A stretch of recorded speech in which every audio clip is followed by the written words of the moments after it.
The figure of the samurai, the members of the Japanese noble warrior class, is well known in the West. Recently, Yukio Mishima's suicide, which he committed to call his people back to the ancient traditions and national pride, has rekindled popular interest in the samurai. Little is known regarding the samurai's inner traditions. This can be partially explained with the fact that the Japanese are particularly reluctant to talk about their spiritual life. They consider being questioned on such matters almost as a sign which is indicative of a lack of discretion and tact. The Japanese are experts in the art of avoiding the topic, and yet they do so with great courtesy. The increasing modernization and even Americanization of Japan is a further negative element when it comes to understanding these traditions. I would like at this point to mention a few things concerning the samurai's religion and way of life. Japan's official religion is Shintoism, a term composed of Shin, deity, and Do, way or doctrine. Shintoism thus means doctrine or way of the deity. Its basis is faith in the divine origin and mandate of Japan and of its people. Japanese tradition is believed to have originated from above. This is said to be eminently true in the case of the Japanese imperial dynasty, which assumed a divine character, since it is directly connected with the solar deity, Amaterasu Omikani. Given these premises, loyalty to emperor and to nation is believed to be a religious act. Country and dynasty have become the concrete reference points of every transcendent act, of every individual elan towards what lies beyond mere mortal and finite existence. The term Matsurigoto means both government, namely temporal power, and cult, namely the practice of religious affairs. By correspondence, every crime and dishonorable action committed in Japan has taken on the meaning of sacrilege. Thus, a crime goes beyond the juridical and social dimensions and well into the religious dimension. In Japan, faithfulness and loyalty have not been values restricted to the military and aristocratic elite, but they have rather been extended to include respect for parents, solidarity between relatives or friends, the practice of virtue, respect for the laws, harmony between spouses in the context of a correct hierarchical relationship between the sexes, productivity in the economic sector, work and study, the task of shaping one's character, the safeguard of blood and race. Everything comes down to faithfulness, and ultimately to faithfulness to the imperial family. Within this context, any antisocial, immoral, criminal, or deviant behavior does not represent the transgression of an abstract rule, or of a more or less insignificant or conventional social law. It rather represents betrayal, disloyalty, or a disgrace comparable to that suffered by a warrior who either deserts or fails in his duty towards his superiors. There are no guilty people, but rather traitors, or beings without honor. Hence the meaning of the famous Oriental expression to lose face, which is considered an intolerable experience. This is true as far the general atmosphere of traditional Japan is concerned. I will now examine the doctrine which has specifically been the inner soul of the entire caste of the samurai, the noble feudal warrior aristocracy.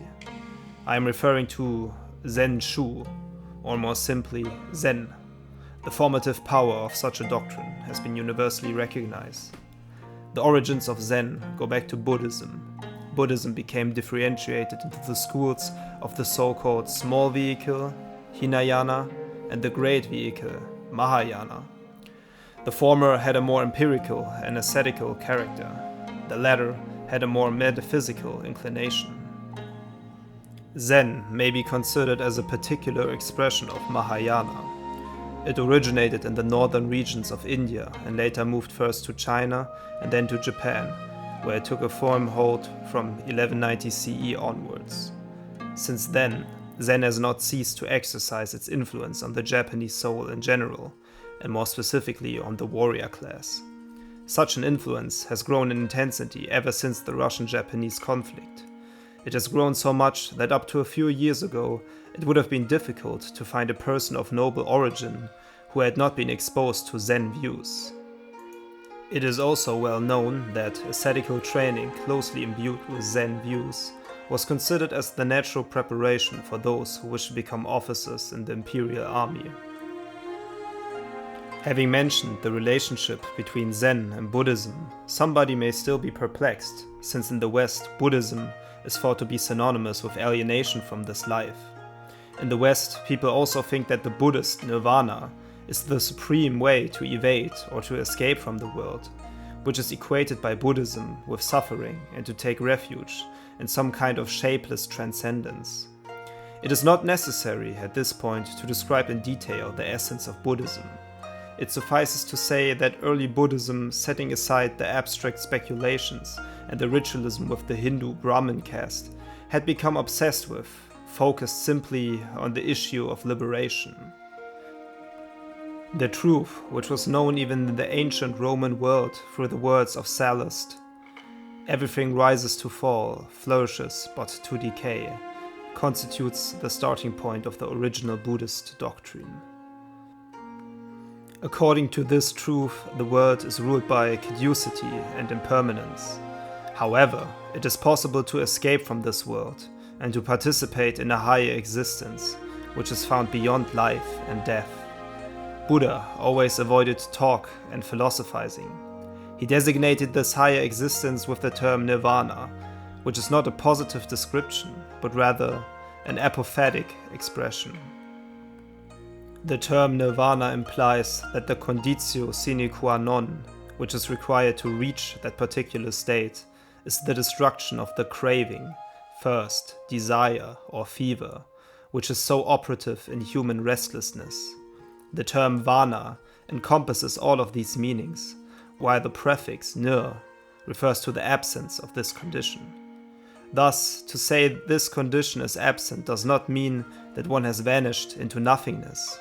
This is a misconception typical of people who are accustomed to identify life with those qualities, which those who know and have a higher insight consider instead to be fever and obsession. Zen doctrine essentially takes this orientation again and applies it in a proper context. Zen does not promote involvement in speculation, sacred writings, or canonical texts. This explains its laconic and extremely terse style. According to a famous image, every theory is valid only inasmuch as it points to a path which must be followed using one's own strength. Self-discipline, in almost ascetical yet active terms, though not self-mortifying, constitutes the fundamental element of Zen, which was found particularly attractive by the samurai.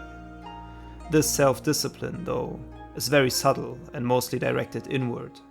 In this discipline, one can distinguish the following degrees.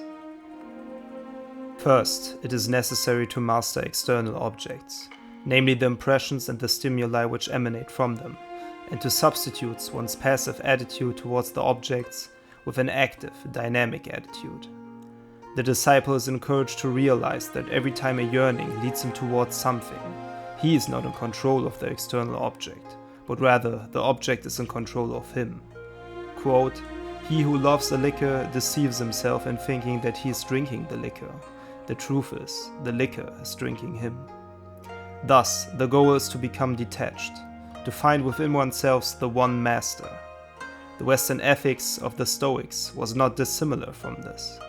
However, what Zen adds to this detached attitude is the Mahayana doctrine of emptiness, according to which all external objects are, from a metaphysical point of view, nothing else but illusory projections. These projections are given an appearance of reality and power by our own cravings. In the second stage, one has to master the body and affirm one's authority over the entire physical organism. It has been said, quote, "Imagine your own body as something other than yourselves. If it cries, quiet it right away, as a strict mother does with her own child. If it is capricious, control it, as a rider does his own horse, through the bridle. If it is sick, administer medicines to it, just as a doctor does with a patient. If it disobeys you, punish it, as a teacher does with a pupil." This should become a discipline marked by habit and not remain a mere theory. It must become practice. Quite often at this level, the spiritual exercise complements military training. In ancient times, there were competitions of resoluteness, which determined who among the disciples knew how to endure for the longest time, the worst heat during the summer and the most glacial cold during the winter. Generally speaking, it is typical of Zen to look upon various martial arts, including other arts, as some kind of spiritual and even initiatory counterpart. Zen even views the mastery of a given art as some kind of external sign of a corresponding inner realization. The third stage consists in the control of the passions and emotions, and in the achievement of an inner equilibrium. One must realize the rationality and the futility of all fears, hopes, and excitements, and eventually bring the heart under control. In regard to this, there is an anecdote by Oyo-mei, the commander-in-chief of an army, who was fighting a decisive struggle against an attempted usurpation. In the course of the military campaign, he did not neglect the practice Zen in his own headquarters. When he was told that his troops had been routed, his staff panicked, but Oyo-mei did not get upset, but gave some brief instructions. A little later the news arrived that, in further development of the battle, victory had been won. Oyo-mei remained as calm as before and did not interrupt his Zen practice. What must be emphasized is that Zen does not promote a stiff insensibility, but rather it attempts to remove any useless feeling and any needless distress. Another example is provided by the kamikaze, the pilots who embarked on suicide mission during World War II. These people, almost all of whom practiced Zen, were capable of attending to their duties and even to have fun, even though they knew at any given time they could be asked to fly off a mission without hope of returning. The fourth stage implies the rejection of the ego. Not only is it necessary to stop feeling important, but also to believe that one's individual existence is real. The attachment to the ego is the most difficult bond to rescind. Only then one will arrive at the threshold of an enlightened consciousness, which is synonymous with a state of super-individuality and of active impersonality. In fact, this higher dimension, which in a certain sense could also be characterized as contemplation, is not associated with a withdrawn and cloistered life, but is rather understood as a state of consciousness, which should be permanent and thus permeate every experience or activity. There is a saying, to be attached to no thing is contemplation. If you understand this, you will never cease to contemplate, even as you go, stay, sit, or lay down. From another perspective, a distinction is made between 5 degrees of discipline, the so-called Kokugon-goi, namely the 5 degrees of merit. The first degree is the level of revulsion, which corresponds to the disciple who turns from the outer to the inner world, escaping the domination of the former. A special allegory is employed. The higher self, to which one aspires, is represented as sovereign, whom one serves as a subject. Second comes the level of service, characterized by loyalty towards this inner master, and by a constant service characterized by obedience, affection, fear to offend, just as it is expected from a king's personal attendant. What follows is the level of valor, which must be displayed in fighting, routing and subjugating a rebel army of passions and instincts which has risen up against its king. At this level, one is promoted from personal attendant to general. The fourth level is the level of cooperation. One does not merely fight and defend the center, but joins the ranks of those who advise the sovereign about state affairs and social order. The last level is called the level of supermerit, Koku, and it is the dwelling place of the sovereign himself, with whom one identifies. At this stage, all actions cease, and the spiritual sovereignty and state of consciousness, characterized by a higher freedom, are finally realized. The symbolic or allegorical representation of the various stages of spiritual discipline, as it is practiced in Zen, is very important, because it can act as a liaison between the inner domain and the outer world. In other words, it shows how Zen succeeded in becoming incorporated into the official Shintoist religion of Japan, which, as I have said, had as its cornerstone the cult of the emperor. We can say that the samurai projected onto the emperor his own spiritual ideal. In the emperor, the samurai saw the symbolic sovereign I have just described in the allegory of the 5 levels of merit. In this way, at least in principle, a parallelism was established between the spiritual and the political discipline of an elite. This parallelism was able to bestow a higher meaning on everything that is active commitment, service, struggle, sacrifice, knowledge, and wisdom for the welfare and the power of the community, of which the emperor, Tenno, was the apex. All of this took in ritual value for the samurai, as well as the value of a path of inner realization. Thus, even the supreme sacrifice of one's life for the sake of the nation was considered by the samurai as the sacrifice of the ephemeral and limited part of himself in favor of the higher self, which participates in the so-called Great Liberation. These examples will hopefully shed some light on the meaning of the way of the samurai. A careful reader will notice some correspondence with orientations which even the West knew once, although in different forms. It will suffice here to mention the ascetical martial ideal of the medieval orders of knights, the value given during the Middle Ages to faithfulness, so much that it became a sacrament of sorts, as well as the criterion to discriminate ontologically between human beings. From this imperial ideal, there flowed the transcendent and sacred justifications which the Ghibellines enunciated when they referred to a mysterious royal religion of Melchizedek. A few years ago, Japan loomed in the modern world as a unique and marvelous example of a civilization in which the jealous preservation of traditional secular ideas went hand in hand with a high degree of modernization of the external structures. Unfortunately, following Japan's collapse in World War II, this equilibrium was broken, and the energies of the Yamato race, namely the Japanese, have been invested in the re-edification of the external world.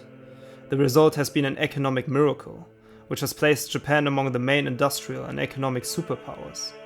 In the meantime, especially in the great cities, life and customs have been contaminated to a high degree and without much regret by modern Western influences, especially by American ones. This contamination can easily be seen in movies and in various documentaries. Yukio Mishima's bloody act, his harakiri, should have impressed the meaning of Awaken Japan, analogous to Deutschland erwache, which had been a rallying cry in Central Europe following World War I.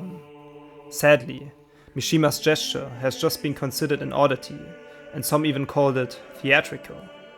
If modern developments continue their course, Mishima's death will only be a distant memory of the past and never be seen in a proper light, namely as an example of high paradigmic value. But again, this will be yet another sign of the general and unstoppable advent of an era, which even in times of old had been foreseen and described in terms of a dark age, the Kali Yuga.